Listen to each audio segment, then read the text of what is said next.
All right, welcome to another deep dive. Excited for this one. Me too. Yeah. We're diving into Seth Speaks, this wild book from the 70s, Oh, yeah, I know this one. where Jane Roberts says she's channeling a multidimensional entity Interesting. named Seth. Okay. It gets pretty out there with all these concepts about consciousness, reality, and the soul. I mean, we're talking some seriously mind-bending stuff here. Yeah. So, Sounds like a good time. right, let's just Yeah. approach this with open minds Open minds. and see where it takes us. All right. Right. You ready to maybe have your reality shaken up a little? I think so, yeah. Okay, good. One of the first things that grabs you about Seth Speaks Yeah. is the voice. I mean, Jane Roberts wrote it, but it's Seth speaking, Right. and he even calls Gene Rubert. Yeah. It's like we're eavesdropping on this Yeah, conversation yeah. that's already like in progress, one that's Mm. been going on for who knows, maybe even lifetimes or across dimensions even. Yeah, could be. Seth claims he's lived in countless forms, beyond time as we understand it. Right. And even more interesting, he's presenting himself Yeah. as male Okay. for this communication. Interesting choice. Why would he do that? Well, according to Seth, it's all about helping us like grasp these really complex ideas. And that makes sense, I guess, Yeah. when you're dealing with multidimensional concepts. But is he saying he's like a separate being entirely? Yeah, that's what's so fascinating. Oh, He's yeah. not just like some part of Jane's imagination. He says he's a distinct entity using her, as he says, a psychological bridge to, share his teachings. Okay, so we have this multidimensional being, Seth, who's chosen to communicate through Jane to Right. teach us about, well, everything, basically. How do we even begin to unpack all this? I know, right? Where do we even start with all these ideas? Well, Seth kind of dives right into the deep end. Like, Yeah. right off the bat, he says reality as we see it Yeah. is actually a product of consciousness. So our thoughts, our emotions, they're not just internal, they're shaping the world around us, he says. So you're saying like our minds are literally creating our reality. That's exactly what he's proposing. He even brings up this idea of coordinate points. Coordinate points. Okay, I'm intrigued. So picture these invisible, energy intersections that get triggered Yeah. by intense emotions. Oh, okay. And he says these coordinate points can actually accelerate how thoughts become Oh, wow. physical events. Let me get this straight. If I'm like constantly stressing about missing a deadline, Yeah. my anxiety could actually be making those delays that's- more likely to happen. Yeah, it's kind of a mind-blowing concept, right? Yeah, it's a bit. Like suddenly everything we're thinking and feeling has this whole new level of importance. I know, it's both kind of empowering and a little terrifying at the same time, right? Totally. It's like we're all walking around casting spells with every thought. Right. Huh. But if our minds are that powerful, what about the self that's doing all the thinking and feeling? Okay. Yeah, how does Seth explain the self? Right.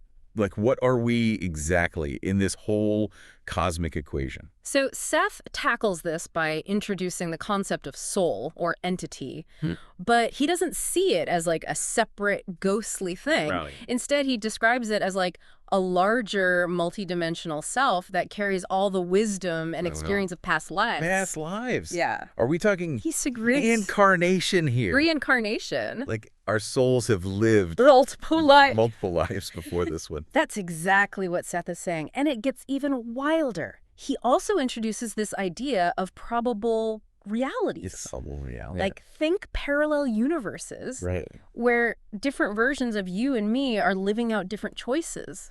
So like there's a me out there who chose a different career Me. or married someone else. Possibly, yeah. That is wild. It is pretty mind-bending, right? And Seth's saying we're constantly interacting with these probable realities, even if we're not aware of it. Maybe our dreams are even glimpses into those other lives. Okay, I am starting to understand why you said to bring an open mind. This is some seriously next level thinking. So, Is it blowing your mind yet? yeah, kind of. So, if we're living these multiple lives, what happens after we die in this reality? Does it all just end? Like, lights out? Well, according to Seth, death isn't the end, Okay. but more of a shift in focus. Okay. Our consciousness doesn't just disappear. Right. It transitions to a non-physical realm. He even says that our after-death experiences are shaped by what we believe and expect. So, like, if someone really believed in heaven, they might actually experience something like that, even if it's not a literal place. Exactly. It's like our beliefs are so powerful, they even affect what happens after we die. And get this, Seth talks about training centers Training centers. Oh. and hospitals in this afterlife realm. So there's like cosmic orientation for the afterlife? Kinda. It's where souls, he says, learn to navigate these non-physical realities and get ready for their next lives. That's incredible. It changes everything about how we think about death. Right? Yeah, this is so fascinating. Yeah. And honestly, I feel like we've only just like scratched the surface here. We've barely begun. I know, it's a lot. Yeah. So we've got consciousness shaping reality, a multidimensional self that reincarnates, and even this glimpse into the afterlife. Yeah.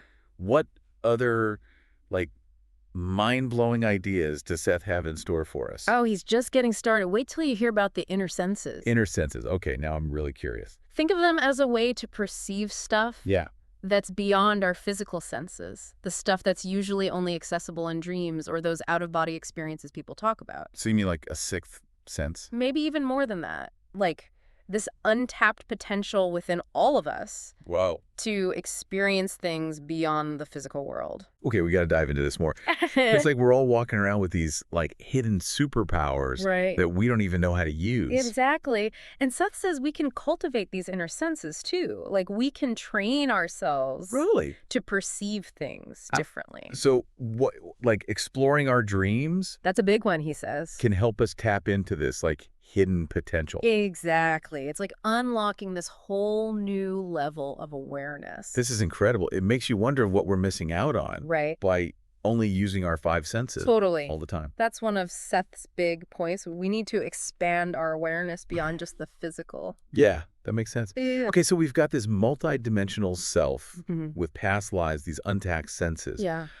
I'm now really curious about how all this plays out in our lives now. All right. Like, how do these past lives, these other versions of ourselves, influence who we are today? It's a fascinating question. This is where Seth introduces the inner male and female. Inner male and female. He says that every soul, over many lifetimes, experiences life as both male and female. So we all carry the energy and maybe even the memories of both genders within us. Exactly. So you, as a woman, would have an animus, which represents the combined experiences of your past lives as a man. And men would have an anima. Representing their past lives as women, exactly. Wow. And here's where it gets really interesting. Seth suggests these inner archetypes can influence us in this life. Really? Our personality, how we act, even our creative impulses. So those personality quirks that we just can't explain could actually be echoes of our past lives, of those other versions of ourselves. That's possible. Yeah. That's amazing. And it makes you think about how those past life experiences might be shaping our relationships. Totally. In this life, too. Like when you meet someone, you're not just meeting them for the first time in this life. Right. It's like there's this whole history, this tapestry of experiences that we're bringing to the table. Exactly. This is blowing my mind wide open. I'm already seeing myself and everyone around me in a totally different light. That's the power of these ideas. They shake up our usual way of seeing things. This is incredible. So we've got this multidimensional self shaped by past lives. And guided by these inner archetypes. Where do we go from here? Like, what else does Seth say about unlocking this potential and understanding who we really are? Well, he gets into some really practical stuff, too, like how to work with those echoes of past lives. Oh, interesting. Even if we can't remember them directly. Okay, I'm ready for more. You ready to unlock your past lives? Let's do it. Okay, so we're carrying these echoes of past lives, these like animus and anima figures shaping who we are now. But if we can't consciously remember those past lives, what's the point? Like, is it just baggage we're stuck with? Yeah, that's a good question. Like, how do we access that information if it's locked away? Well, Seth says even though our conscious mind can't quite grasp those past lives, our soul remembers. Okay. And we can tap into that wisdom through our intuition, those gut feelings, and especially through our dreams. So those really vivid dreams, those ones that feel so real, so symbolic, those could be glimpses into our past lives. Exactly. Remember Seth's idea of probable selves, all those yous out there experiencing different realities? He thinks our dreams might be picking up on those alternate timelines, too. Like we're tuning into those paths not taken. Right. Wow. But if all this is happening behind the scenes, why don't we get, like, clearer messages? Yeah. Why all the weird symbolism? That's a great question.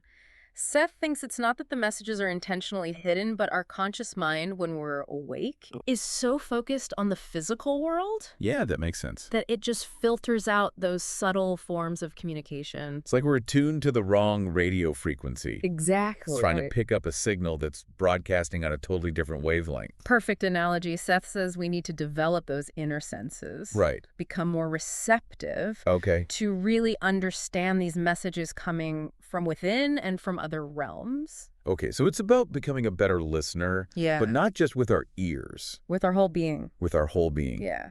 But if we're listening, who exactly are we listening to? Is it just our intuition, or is there like someone else on the other end of the line? That's where Seth introduces these beings he calls speakers. He describes them as individuals existing in those inner realms with like deep knowledge of those realities. Oh, wow.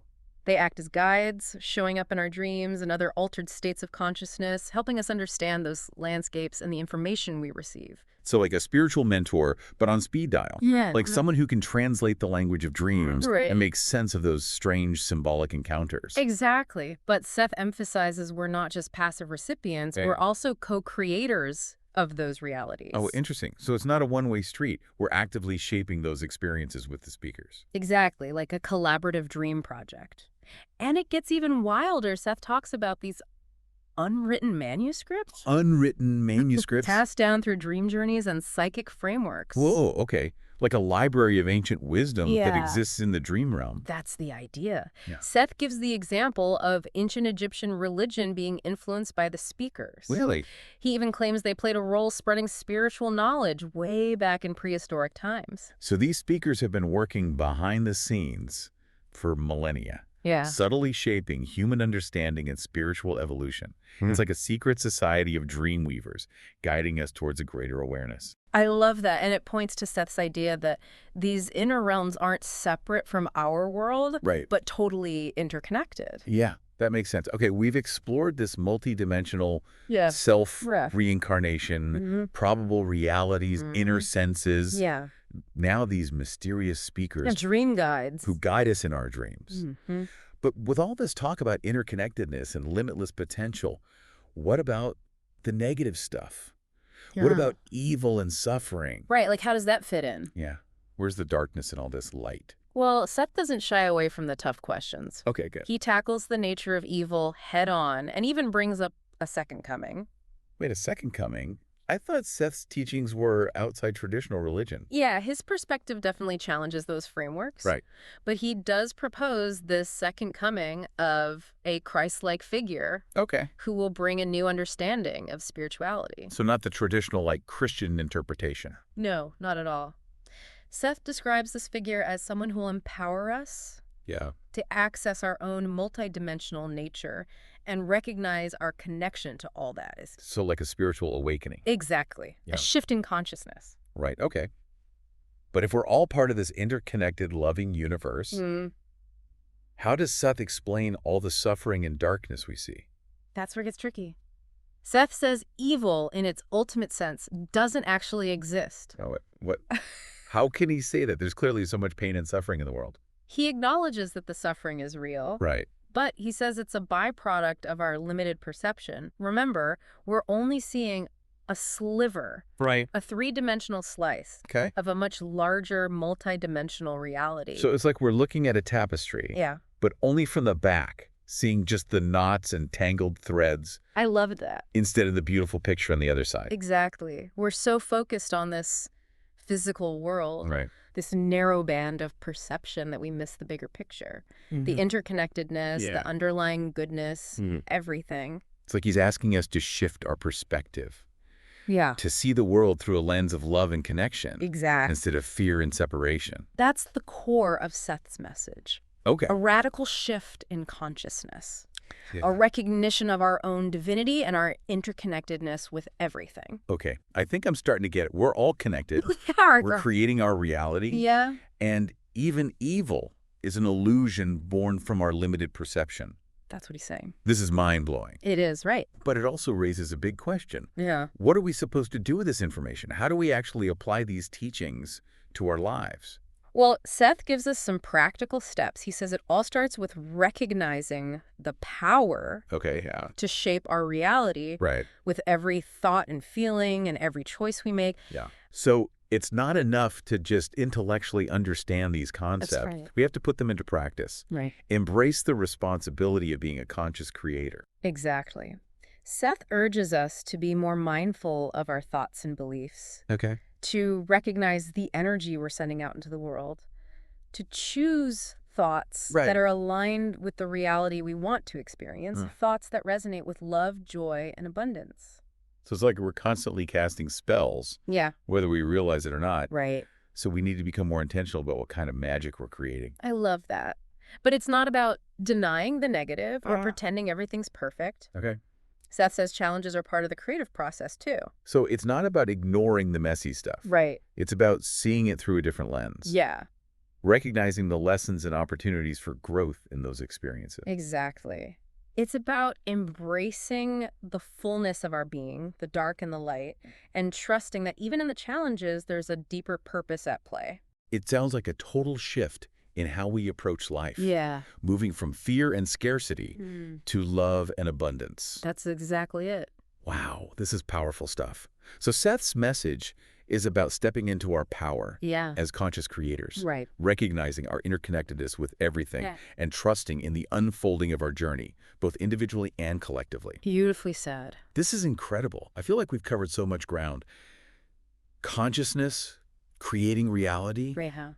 the multidimensional self, Mhm. reincarnation, probable realities, inner senses, the speakers, the nature of evil, even a glimpse into the second coming. This deep dive has been a wild ride, and I've learned so much. But honestly, I'm left with even more questions. That's how it goes. Yeah. It's all about exploring these unconventional ideas. Right. They open up new paths for us to keep learning and discovering more about ourselves and the universe. You know, with all this talk about multidimensional selves, Yeah. the power of consciousness, I'm really curious, what concrete advice does Seth give us for navigating this crazy, beautiful reality Right. How do we put this into practice? that we're all creating together? It's a great question. There's so much to unpack there, so much practical wisdom Seth offers. I'm ready to dive in. Yeah. So with all this talk about the power of our thoughts and this whole co-creation thing, Yeah. it can feel a little overwhelming. Right? Yeah. I can see that. Like, what if we accidentally manifest something we don't want? Seth actually addresses that. He says we're always creating, whether we're aware of it or not. Okay. Our thoughts and feelings are always shaping things. Right. So the key is to be more mindful and make choices Yeah. that are aligned with the reality we want. So it's not about, like, being perfect or controlling every single thought. No, not at all. It's more about awareness, Okay. becoming more deliberate about the energy we're sending out. Gotcha. So we're not just victims of circumstance. We No. actually have a say in how things unfold. Exactly. We're active participants Yeah. in shaping our reality. I like that. Does Seth offer any, like, practical tips for how to do that? He uses a really cool metaphor. He talks about it like tending a garden. A garden. We need to choose the seeds we want to plant, right? Okay, so those are our thoughts and intentions. Exactly. We nurture the soil. That's our mindset. Yeah. We weed out the negative thoughts and beliefs that aren't helping us grow. Get rid of those weeds. Exactly. And with care and attention, our garden flourishes. I love that analogy. It takes the pressure off trying to control every little thing. Right. And it's more about creating the conditions for those positive things to blossom. Exactly. It's a much more organic approach. Yeah. But it's not just about individual creation either. Seth talks about how we can use this power for positive change in the world too. Okay, yeah, I was wondering about that. Like, Mhm. how do our individual creations impact the collective? So remember those coordinate points, those energy intersections that can amplify our power. Oh, yeah, from earlier. He says, when we come together with a shared intention, when we focus our energy on a common goal, Yeah. those points become even stronger. It's like a collective manifestation Exactly. where our combined thoughts and feelings can create like a ripple effect that Yeah. goes way beyond ourselves. Right. It's like a global meditation for peace I love it. or a shared intention for healing. It's pretty powerful stuff. It is. It shows the potential we have to co-create a better world. But Seth emphasizes Yeah. that real change starts within. Oh, yeah. Like, by cultivating love, compassion, understanding in our own hearts, Yeah. we become those beacons of positive energy, Right. radiating it outward and inspiring others. Wow, what a deep dive this has been. I know, right? We've explored all these mind-bending ideas, challenged our assumptions about reality, Yeah, and honestly, got a glimpse of a world of infinite possibilities. for sure. It's been amazing. I feel like my mind is like stretched, my heart is touched, That's and my spirit feels awakened. the power of these teachings. They help us to step outside our usual ways of thinking, Right? to question everything we think we know, and to see ourselves and the universe in a much bigger way. So as we wrap up our deep dive into Seth Speaks, Okay. what's the key takeaway? Yeah, what's the One thing you want them to remember. What do you hope they'll carry with them? If I had to boil it down, I'd say this. You are far more powerful than you realize. You are a multidimensional being, Yes. a co-creator of your reality, and you have a wellspring of wisdom and guidance inside you. So powerful. Trust your intuition, Yeah. nurture your dreams, and dare to imagine a world Okay. where love, joy, and abundance are not just possibilities, but a lived reality. That's beautiful. And remember, if you ever feel lost or unsure on your journey, Yeah. remember those speakers, those guides who are always there to help. Don't be afraid to ask for their guidance, to listen to those whispers from the universe, and to trust in your path wherever it may lead. And even if those messages seem strange or confusing at first, just keep exploring and keep trusting in your own inner knowing. You'll be amazed by what you discover. This has been an incredible journey. I agree. Thanks for joining us Thanks for having me. on this deep dive into Seth Speaks. We hope this inspires you to explore your own inner world and embrace all that incredible power and potential within you. Absolutely. Until next time, keep dreaming, keep creating, and keep shining your light.